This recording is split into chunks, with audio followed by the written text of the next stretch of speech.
Good morning and welcome to Literature 272, American Literature since 1865. My name is Joseph Lewis and I will be your instructor for this semester. In my online classes, I like to upload a video to eLearning discussing or touching bases with my students about the weekly course activities. This week's video will be a little bit longer because not only do I want to talk about this week's course activities, but I also want to talk about how the course is going to be run this semester. Before we get into that, I want to talk a little bit about some background information about me. I was born and raised here in Saginaw, Michigan, and I've been teaching here at Delta for the past 5 years now.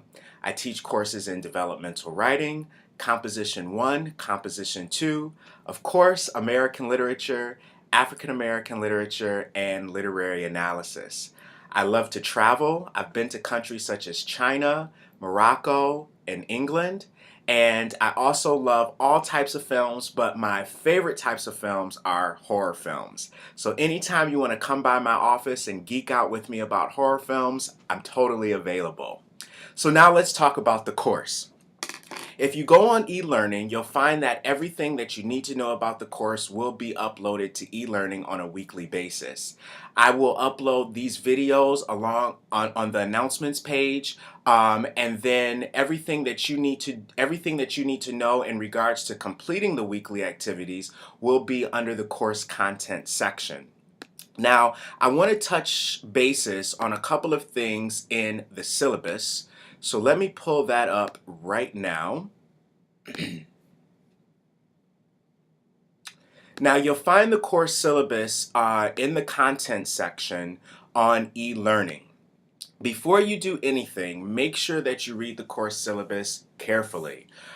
So for this course, we will learn how American writers have conceptualized American cultural identity.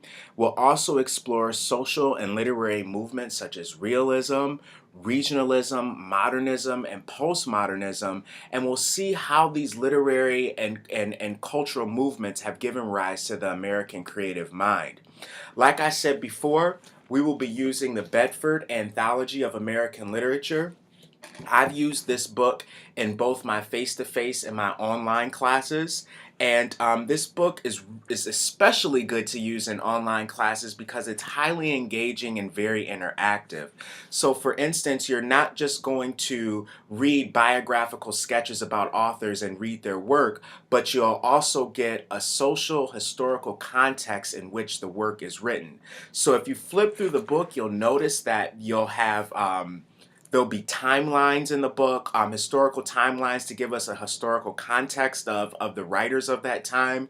You'll also get social commentary. You'll get examples from writers of that time writing about culture and society in America. So you really get a strong context of the writing that you'll be reading.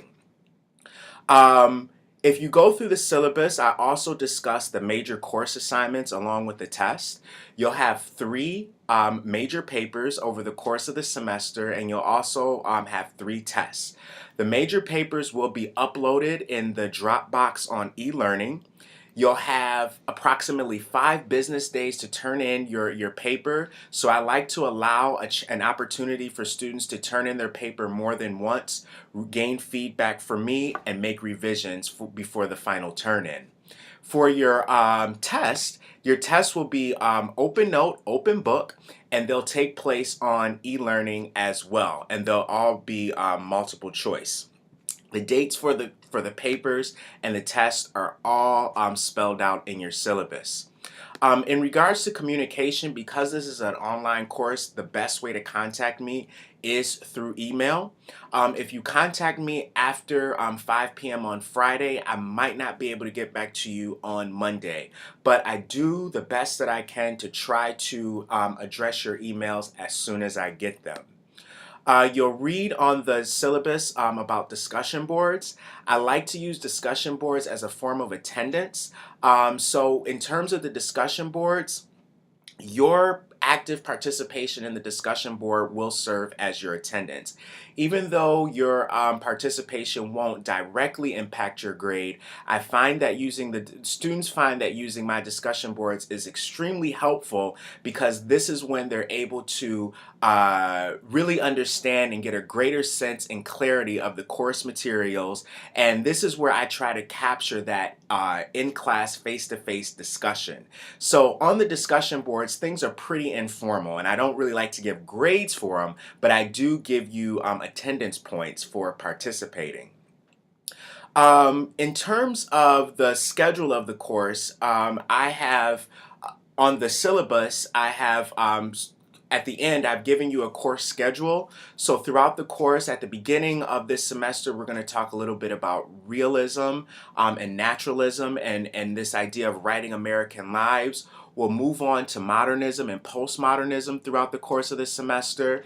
And as I said before, you will be developing 3 papers, and these 3 papers will be connected. So for instance, in your first paper, the paper that you're going to write for next week will be a biographical essay. And here you will do a biographical sketch on an author of choice.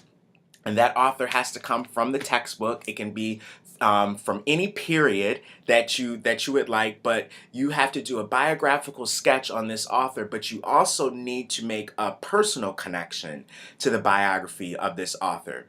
From there, you'll move on to what's called a new critical essay in your second paper, and in that paper, you'll choose a piece of fiction from that author, and then you'll analyze either plot, theme, setting, character development. And then finally, in your third paper, you'll do a literary analysis in which you will research the scholarship and academic discussion about your author and about your author of choice.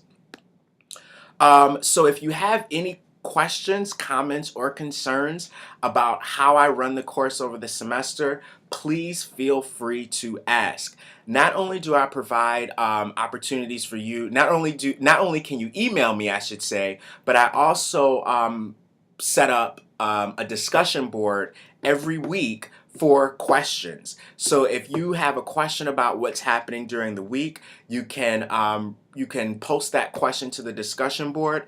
And I always encourage students to go to that section in the discussion boards to find out what other students are asking, because you might find that a student is asking a question that you've been thinking about this whole time. So it's always good, even when you have completed the discussion board post, it's always good to go back and read and review what we've been talking about or what your peers have been asking. Now, I talked a little bit about major paper number 1, which is the biographical essay, and I want to pull that up. Now, the biographical essay, you will be writing a minimum 2.5 page biographical essay on an author of choice.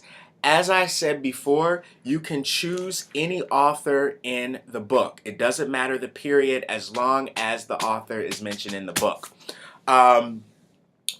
You will describe the author's biographical information, but you'll also need to make a personal connection to the biographical information. So in this paper, you'll do more than just list basic facts about a person's life, but you'll illustrate how that author's experience has shaped his or her fiction.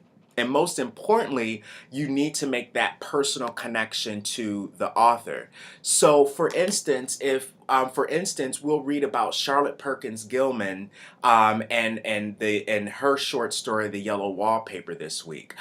So for instance, if you have experience with postpartum depression, for instance, and we know that studying Charlotte Perkins Gilman's biography, that not only did she deal with that, but her character dealt with that as well in The Yellow Wallpaper. So if you find that you've had experience with this, and this is something that you're learning about in terms of the author and in terms of the character, and you make a personal connection with that, this is what you'll write about in your biographical essay. So if you need further explanation, the biographical essay assignment sheet is located in the content section of e-learning. Now, just want to be sure that I've covered everything that you're going to do for this week. Another thing that you want to look at in the content section is week one. Now, the week one, just like every other week, I will upload in the content section a description of everything you need to do for the week. Now, when you open up these documents, make sure that you read everything before you do anything. I'll have a list of everything that you should do. So for instance, when you open up the week one message in the content section, it talks about that you need to review the syllabus. I also have a link there that you can view that discusses guidelines for reading and analyzing literature. And I also have sections from the textbook that I want you to read, and then you'll read Charlotte Perkins Gilman's The Yellow Wallpaper. And finally, once you read all of these materials, you'll post to the discussion board. Now, for the reading materials for this week, I have you reading the introduction in your textbook, and like I said before, I also have you reading Charlotte Perkins Gilman's The Yellow Wallpaper. This week, your textbook is going to discuss or give you a historical context of the literature that we're about to embark upon. Now, the literature that we're reading from in American culture at this point comes after a very pivotal point in America's history, after the Civil War. So America was really experiencing a transition culturally and economically and socially at this time period. So for instance, now we have this newly freed slave, and so that became a major issue in regards to government legislation, social interactions, what to do with the newly freed slave. We also have a huge boom in industry and manufacturing in the North. And we also have a huge surge in immigration and migration from the eastern part of the country to the western part of the country. So we're going to see how authors are using this idea of realism and regionalism and naturalism to construct their cultural identities. Post 1865, one of the characteristics that we're going to see in American literature is this shift from romanticism, transcendentalism, and so when we think about romanticism, we're thinking about some of the more Gothic elements that authors such as Edgar Allan Poe wrote about. We're seeing this shift from transcendentalism, so this idea of transcending and dealing with issues of good and evil. We're going to see a shift of that from there to realism. And so what we're going to see in the writing that we're about to embark on this semester is authors dealing with the urban landscape, authors dealing with the environment.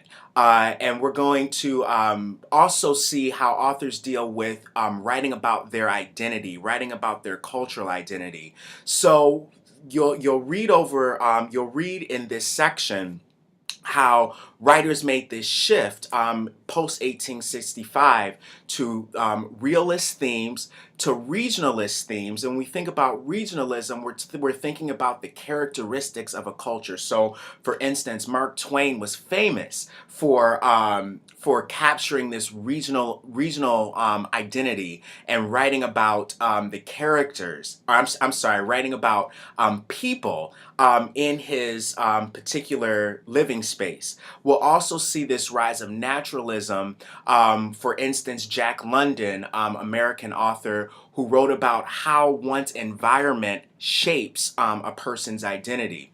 So one of the major characteristics I want you to think about in terms of reading the literature post 1865 is this shift from romanticism, transcendentalism to more realist themes, themes dealing with nature and themes dealing with identity. As you read the pages for in the textbook for this week, pay particular attention to the timeline. And I'm flipping through the book right now. Like I said before, this book is extremely engaging and extremely interactive. So this book, in the first couple of chapters that you're going to read this week, this book gives you a very detailed context of what's happening in the time, but also I want you to pay close attention to the timeline that's going to supplement your reading. That's pretty much all I have to say about this week. I will open up you'll have 3 discussion boards to do. One of those discussion boards, and let me just pull that up really quick. So the first discussion board, you will introduce yourself. You'll talk about. I've uploaded a survey in which we'll get to know one another, and I want you to answer that survey and respond to 2 other students. You'll also have another topic in the discussion board for this week where you tell us what you are going to, or the author of your choice that you're going to write about. And finally, I have a question on there that I want you to discuss about Charlotte Perkins Gilman's The Yellow Wallpaper. So that's pretty much it that I have to talk about for this week. If you have any questions, comments, or concerns, as always, I am here. You can contact me via email, or you can post your questions to the discussion board. If you would like to meet with me face to face, I can also set up and make arrangements for us to have a meeting out here on campus. So I look forward to working with each and every one of you this semester. I'm really excited to teach this course. Again, if you have any questions, comments, or concerns, please let me know, and I will see you in cyberspace.